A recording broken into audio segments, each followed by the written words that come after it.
வீரா சீரியல்ல நாளைக்கு என்ன நடக்க போகுதுன்னு பார்க்கலாம் வாங்க வீடியோக்குள்ள போலாம். ராமச்சந்திரன் நடக்கிறது எல்லாம் பார்த்து கவலையோட நிக்கிறாங்க. அங்க வள்ளி வந்து அண்ணே ஏன்னே இப்படி இடிஞ்சு போய் நிக்கிற, எவ்வளவோ பேர்த்துக்கு எவ்வளவோ நல்லது செஞ்சிருக்க, கோயில் குளத்துக்கெல்லாம் நிறைய தானம் தர்மம் பண்ணிருக்க, அந்த கடவுள் உன்னை கைவிட மாட்டாரு காப்பாத்துவாருன்னு சொல்லிட்டு இருக்கும்போது அங்க ஒரு சாமியார் வராங்க. அவங்கள பார்த்ததும் வள்ளியும் ராமச்சந்திரனும் ரொம்ப மரியாதையோட வாங்க வாங்க, நாங்க எதிர்பார்க்கவே இல்லை, வாங்க சாமி நீங்க வந்ததுல எங்களுக்கு ரொம்ப சந்தோஷம்னு உட்கார சொல்லிட்டு ராகவன், கண்மணி, மாறன், வீரா, கார்த்தி இவங்க எல்லாத்தையும் வர சொல்றாங்க. விஜயும் கூட வந்து நிக்கிறா, பிருந்தாவும் வந்து நிக்கிறாங்க. ஊர்ல இருந்து சாமியார் வந்திருக்காங்க, எல்லாரும் அவங்க கிட்ட ஆசீர்வாதம் வாங்கிக்கங்கன்னு வள்ளி சொல்றாங்க. சாமியார் ராமச்சந்திரனை கூப்பிட்டு, என்ன ராமச்சந்திரா, உன் வீட்டுக்கு மகாலட்சுமி வந்திருக்கிறதா கேள்விப்பட்டேன், ரொம்ப சந்தோஷம்ப்பா, அதான் இந்த வழியா போனேன், எல்லாத்தையும் பார்த்துட்டு போலான்னு வந்தேன்னு சொல்லிட்டு எல்லாத்து முகத்தையும் பார்க்குறாங்க. எல்லாரும் ஜோடி ஜோடியாக நிற்கிறாங்க. கார்த்தி ஒரு பக்கம், பிருந்தா, விஜய் இவங்க எல்லாரும் ஆளுக்கு ஒரு பக்கம் நிற்கிறத பார்த்துட்டு இருக்காங்க. சாமியார் விஜய் பார்த்துட்டு, சரி எல்லாரும் அவங்க கிட்ட ஆசீர்வாதம் வாங்கிக்கோங்க, ராகவா, கண்மணி நீங்கள் 2 பேரும் வாங்கிக்கோங்க, மாறா, வீரா நீங்கள் 2 பேரும் கிட்ட ஆசீர்வாதம் வாங்கிக்கோங்க, கார்த்தி நீயும் தான் அப்படின்னு வள்ளியம்மா சொல்லவும் ராகவன் ஜோடியா நிக்கிறாங்க, மாறனும் ஜோடியா ஆசீர்வாதம் வாங்குறாங்க. அடுத்தது கார்த்தி வேண்டா வெறுப்பா நிக்கிறாங்க. கார்த்தி நீயும் வா, விஜய் நீயும் போய் ஆசீர்வாதம் வாங்கிக்கோ அப்படின்னு சொல்லவும் துள்ளி குதிச்சுக்கிட்டு விஜய் முன்னாடி வராங்க. சாமி காலில் விழுந்து ஆசீர்வாதம் வாங்க போகும்போது 2 பேரும் நில்லுங்க, கணவன் மனைவி தானே ஆசீர்வாதம் வாங்கணும், நீங்க 2 பேரும் எதுக்காக வாங்குறேன்னு சொல்லவும் அவங்க 2 பேரும் புருஷன் பண்டாட்டி தான் வள்ளி சொல்றாங்க. சாமியார் அதுக்கு சிரிக்கிறாங்க. என்ன சாமி நீங்க சிரிக்கிறீங்கன்னு கேட்கவும், ஆமா என்னோட சிரிப்புல உனக்கு அர்த்தம் புரியல, எல்லாரும் முன்னாடியும் பிருந்தா கையை பிடிச்சு கூட்டிட்டு வந்து நீ ஆசீர்வாதம் வாங்கிக்கோ அப்படின்னு சொல்லவும் கார்த்தியும் பிருந்தாவும் சாமி காலில் விழுந்து ஆசீர்வாதம் வாங்குறாங்க. அவங்களும் பிரியன் சந்தோஷமா நீங்க 2 பேரும் தீர்க்க சுமங்கலியா சந்தோஷமா நல்லா இருக்கணும்னு வாழ்த்துறாங்க. ஆச்சரியமாவும் அதிசயமாவும் பார்த்துட்டு இருக்காங்க. என்ன ராமச்சந்திரா எல்லாரும் அப்படி பாக்குறீங்க, ஒருத்தங்கையால 2 தாலி ஏறி இருக்கு, அதுல ஒண்ணுதான் நிலைக்கும், அதுதான் தலைக்கும், இதை யாராலும் மாத்த முடியாது, இதுதான் விதி. ஆனா உன் வீட்டுக்கு வந்த மருமகளால எல்லா பிரச்சனையும் சுலபமா முடியும். உனக்கு வந்த சோதனையும் பிரச்சனையும் நம்பி நீ கலங்க, கடவுள் மனித ரூபத்துல வரும்னு சொல்லுவாங்கல்ல, அந்த ரூபத்துல தான் அந்த பொண்ணு உன் குடும்ப பிரச்சனையை தீர்ப்பான்னு சொல்றாங்க. அப்ப வீராவை தான் பாக்குறாங்க ராமச்சந்திரன். சரி நான் கிளம்புறேன்னு சாமியார் எழுந்திருக்கவும், ஐயா மோர் குடிச்சிட்டு போங்கன்னு சொல்றாங்க வள்ளி. எல்லா பிரச்சனையும் தீரட்டும், சாப்பாடே சாப்பிட்றேன்னு சொல்லி எழுந்து வந்ததும் விஜய் அப்படி பாக்குறாங்க. காலை சுத்தின பாம்பா விஷப்பாம்பா வளர்த்திட்டு இருக்காங்கன்னு நினைச்சுக்கிட்டு போறாங்க சாமி. சாமி போனதுக்கு அப்புறமா கார்த்தி வள்ளியம்மா கிட்ட கேக்குறாங்க, ஏத்த இதே வேற யாராவது சொல்லியிருந்தாங்கன்னா அவங்க சரட்டை உலுக்கி நீ பேசிப்ப, ஆனா இப்ப சாமி சொன்னதுக்கு அப்புறமா வாயடிச்சு போய் நிக்கிறியா, எல்லாரும் இவ்வளவு நாளா நான் சொன்னதை நம்புனீங்களா, நான் தப்பு பண்ணலேன்னு சொன்னா நீங்க யாருமே கேட்கல, விஜய் தான் உத்தமேன்னு அவ பேச்ச நம்பினீங்க, என்னங்கிறது எல்லாத்துக்கும் தெரிஞ்சுதான்னு கேக்குறாங்க கார்த்தி. சாமியார் வந்து நீங்க எல்லாம் நம்புற மாதிரி புட்டு புட்டு உண்மையை உடைச்சிட்டு போயிட்டாரா, அத்தை இந்த ஜென்மம் மட்டும் இல்ல இன்னும் எத்தனை ஜென்மம் எடுத்தாலும் இருந்தாதான் என் பொண்டாட்டின்னு சொல்றாங்க கார்த்தி. இவ போய் சொல்லிக்கிட்டு உள்ள வந்திருக்கான்னு இப்பவாவது எல்லாரும் புரிஞ்சுக்கிட்டீங்களா, இவளை அடிச்சு முதல்ல வெளியே துரத்துங்க, இந்த வீட்டுக்குள்ள இருந்தா பிரச்சனை அதிகமாயிட்டே தான் இருக்கும்னு விஜயை பார்த்து சொல்றாங்க கார்த்தி. டேய் கார்த்தி கொஞ்சம் அமைதியாயிரு பேசிக்கலாங்கிறாங்க ராகவன். டேய் நீ சும்மா இரு. விஜய் அதுக்குள்ளேயே ஒரு சின்ன டிராமா பண்றாங்க. சாமியார் என்னடா சாமியே வந்தாலும் என்னை வீட்டை விட்டு வெளியே விரட்ட முடியாது, இதை வரம் பாருடா அப்படின்னு சொல்லி சிரிக்கிறாங்க.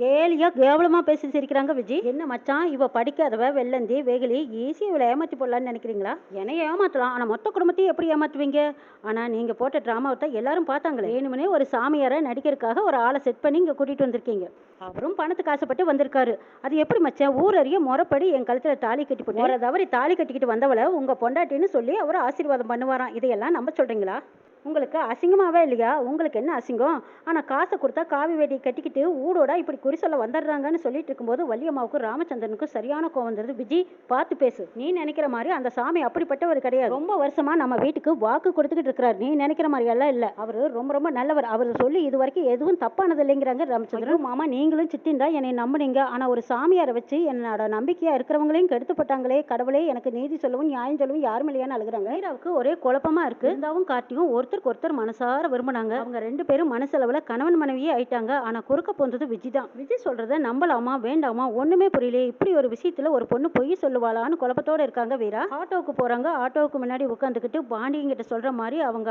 தான் மனசுல உள்ளதையெல்லாம் கொட்டி தீக்குறாங்க. அண்ணே நான் பல கஷ்டத்திலையும் பல குழப்பத்திலையும் இருக்கேன், இதுக்கு ஒரு தீர்வு முடிவு நீ தான் சொல்லணும், உன்னைத்தான் நான் நம்பி இப்பதான் மாறனோட கேஸ் நல்லபடியா முடிஞ்சது, இனிமே எந்த பிரச்சனையும் இருக்காதுன்னு நினைச்சேன், ஆனா இவ்வளவு பெரிய பிரச்சனை வந்து என்ன சூழ்ந்துக்கிட்டதே. கார்த்தி விஜய கல்யாணம் பண்ணிக்கிட்டான், ஆனா நம்ம தங்கச்சி அவ வாழ்க்கையை விட்டு கொடுக்க கூடாதுன்னு கார்த்தியவே கல்யாணம் பண்ணிக்கிட்டு வந்து நிக்கிறா, யார் பக்கம் பேசுறதுன்னு ஒன்னும் தெரியாம குழப்பத்தோட நிக்கிறேன். கார்த்தியும் தப்பான ஆள் கிடையாது, ஆனா விஜய் ஏன் இப்படி ஒரு பொய்ய சொல்லணும், அண்ணே நீ காட்டுற வழிதான் எனக்கு ஒரு நல்ல வழி, திக்கு தெரியாம நிக்கிற நல்ல வழி காட்டுன்னு சொல்லிட்டு இருக்கும்போது ஒருத்தர் வந்து வாடகைக்கு கூப்பிடுறாங்க. வீராவும் சரி வாங்கன்னு கூட்டிட்டு போற வழியிலேயே பாதி வழியில ஆட்டோ நின்று போயிருது, ரிப்பேர் ஆனது உடனே மெக்கானிக் போன் பண்றாங்க. வெயிட் பண்ணிட்டு இருக்கும்போது தான் வீராவோட அத்தை வராங்க. அவங்கள பார்த்ததும் வீராவுக்கு ஒரு யோசனை தோணுது, மாறனுக்காக வடிவு எதிர்சாட்சி சொல்லியிருப்பாங்க, அப்ப அந்த எதிர்சாட்சி சொல்ல சொன்னது யாருன்னு இப்போ வடிவை பிடிச்சி விடாப்பிடியா கேட்குறாங்க வீரா. உண்மையை உடைச்சிடுறாங்க. ஆமா உங்க வீட்டில் வந்திருக்காளே விஜி, அவ சொல்லித்தாமா அப்படியெல்லாம் நான் சொல்லிட்டேங்கிறாங்க. இதுக்காக உங்களை இப்படியெல்லாம் சொல்ல சொன்னா அவளுக்கு இந்த குடும்பத்துக்கு என்ன சம்மந்தம்னு வீராவுக்கு தெளிவா புரிஞ்சு போச்சு. விஜி ஏதோ ஒரு சூழ்ச்சியோட தான் இந்த குடும்பத்தை பழி வாங்குறதுக்காக நம்ம வீட்டுக்குள்ள பூந்திருக்கான்னு வீராவுக்கு என்ன தெளிவா புரிஞ்சு போச்சு. சாமியார் சொல்லிட்டு போனதுல இருந்து விஜி ரொம்பவே கார்த்தி கிட்ட உரிமை எடுத்துக்கிறாங்க.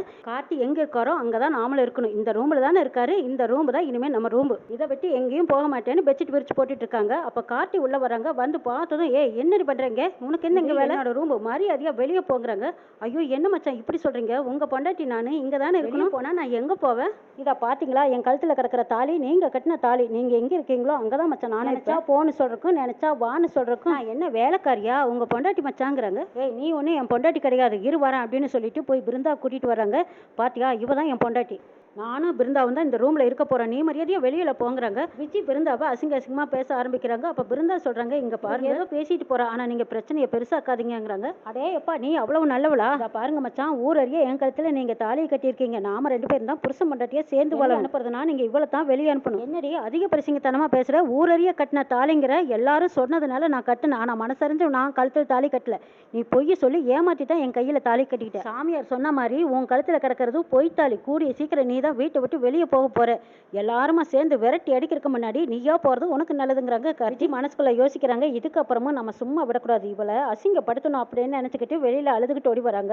வள்ளி ராமச்சந்திரன் எல்லாரும் வந்ததும் என்ன விஜய் ஏன் அழுகுறேன்னு கேட்கவும், அங்க பாருங்க சித்தி, இந்த பிருந்தா இருக்காளே என் புருஷனோட கை கோர்த்துக்கிட்டு என் ரூமுக்கே வந்துட்டா சித்தி, அநியாயம் எங்கேயாவது நடக்குமா, இது எப்படிதான் நான் பாத்துக்கிட்டு பொறுத்துக்கிட்டு இருப்பேங்கிறாங்க. இதெல்லாம் நியாயமா, விஜய் இருக்கும்போது எதுக்குடா பிருந்தா அந்த ரூமுக்குள்ள கூட்டிட்டு போறது, அநியாயம்னு உனக்கு தோணலையாங்கிறாங்க. என்னத்தை பேசிட்டு இருக்க, என் பொண்டாட்டி கூட தானே நான் இருக்கேன், இவ்வளவுதான் வேண்டாம் வெறுப்பா நான் ஒதுக்குறனால இவ தள்ளி போக வேண்டியதானே, இவையே என் ரூமுக்கு வர, அடுத்த தடவை என் ரூமுக்குள்ள இவ வரக்கூடாது அத்தை, எனக்கு பிடிக்கல, இவ என் கண்ணு முன்னாடி நிக்க கூடாதுங்கிறாங்க.